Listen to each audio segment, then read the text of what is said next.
बे न्यूज़ में खबरन अपडेट जो सिलसिलो जारी है। खबर शामिल क्यों पिया तंगवानी का JUI तालका तंगवानी तरफा अज बे डी विकारी किफ़ायत लाइ खोसो मौलाना मोहम्मद सालिह मलक अब्दुल फताह कुंडरानी ऐं ॿियनि जी अॻुवाणीअ में 7 जे तादाद में कारकुननि जाफराबाद रोड खां थींदे वेन स्टॉप ताईं एहतजाजी रैली कढी धरणो हयो। उन मौके ते अॻुवाणनि रैलीअ खे ख़िताब कंदे चयो त आरओज़ ऐं RO वॾेरनि जा वांगारू बणियल आहे।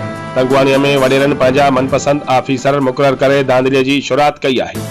उन्हनि वधीक ॿुधायो त वॾेरा पंहिंजे गुंडनि खां असांजे उम्मीदवारनि जे ताईदनि खे अगवा करण जी कोशिश करे रहिया आहिनि। इलेक्शन कमीशन ऑफ पाकिस्तान खां नोटिस वठण ऐं ROज़ ऐं RO खे हटाए ॿिया ऑफिसर मुक़रर करे इलेक्शन शफ़ाफ़ कराई वञे। रिपोर्ट कराए मुख्तियार बलोच, बे न्यूज़।